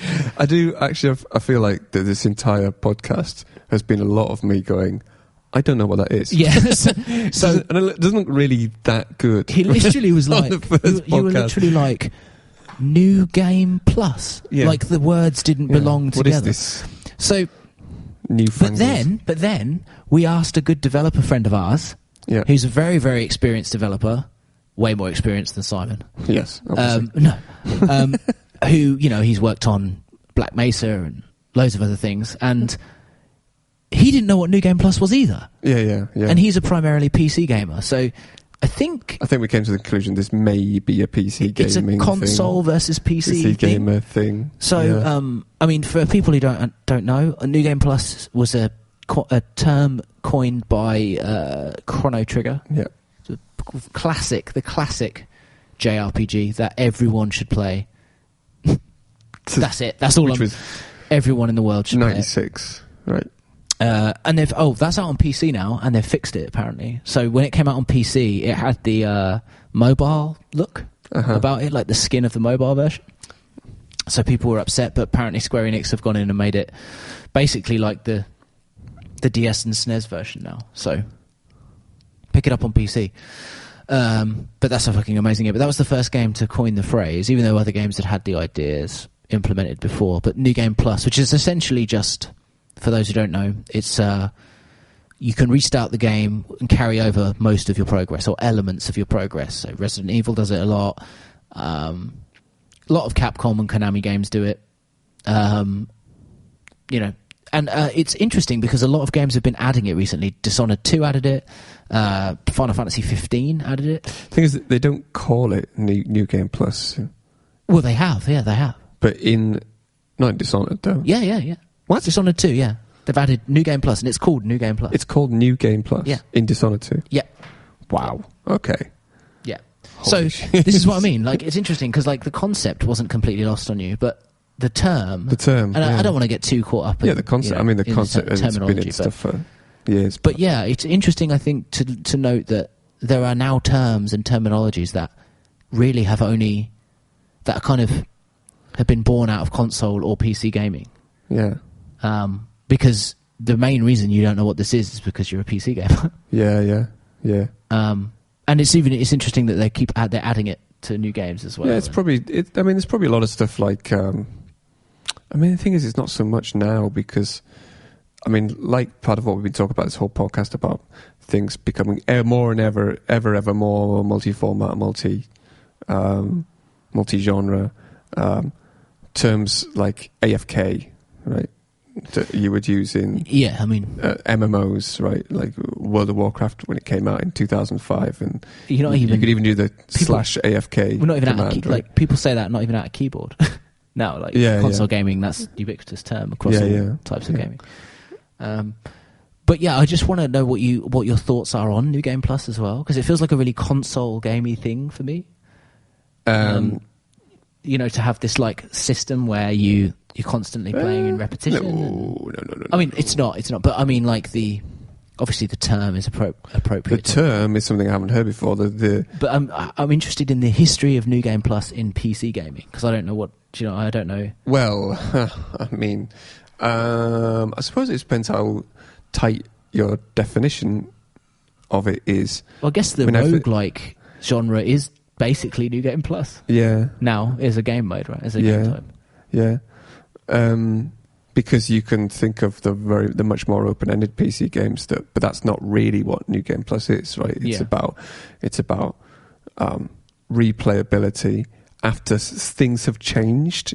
It's not like playing a new game of Civilization and having it's not the same thing. Yeah. But it's more about I suppose a classic example would be like an RPG that you can then play again with all of the upgraded abilities. It's a leveling up, right? Yeah. It's leveling up. I don't know what the first one is to do that, or what would arguably have been the first game to do that would be. I think it's a really, really good mechanic when it's implemented properly. Yeah. Like it can make the game so addictive, make any game super addictive. If you like in Resident Evil, the remake, man, New Game Plus, or in Dark Souls, because they ratchet up the difficulty each time. Yeah. But yeah, I just I don't know. Maybe the kind of games you play don't have a lot of New Game Plus as well. No, I'm like well aware of what it is and what the concept is. I just never heard that term before. Which is really weird. Yeah. So weird. It's so weird. That it's such a. But yeah, anyway, I thought that was amusing that you'd never heard of it, and that several other people we asked had either heard of it or hadn't. I'd never even read it anywhere. Yeah, it's crazy. Which is weird. Unless I just have and skimmed through it and never thought anything of it. Or your memory's going. Yeah. You never know. Senility. Getting on. Well, that's it for the news. I don't have any news. That's it. Oh, well, leave it there. Well, just cut it off. Leave it there. Done. Bye. Wow, amazing. Yeah. We should probably.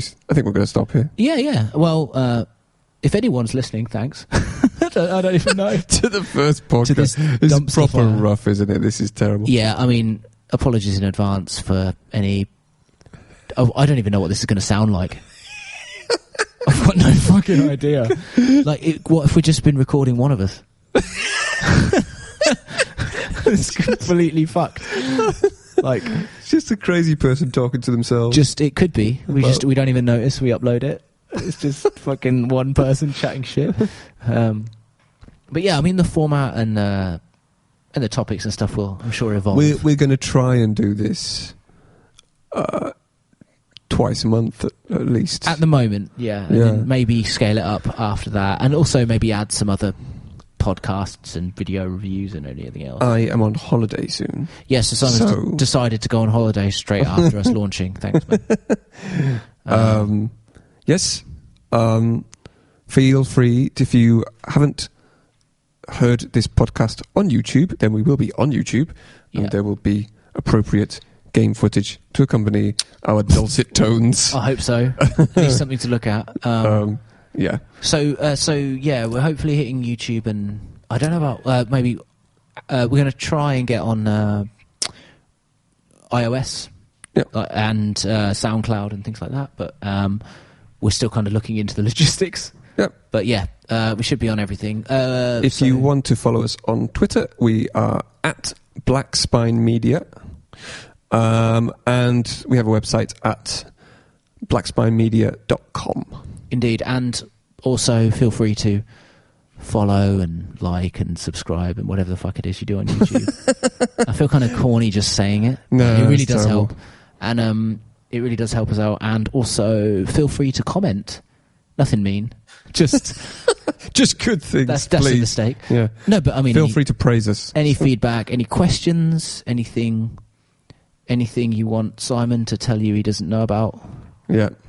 Or yeah. forget about, like senility setting in, or anything you want me not to know about because it's PC related. I don't know anything about PC gaming. But yeah, is that it? Are we done? Yeah, that's it. Cool. Okay. Bye. Bye.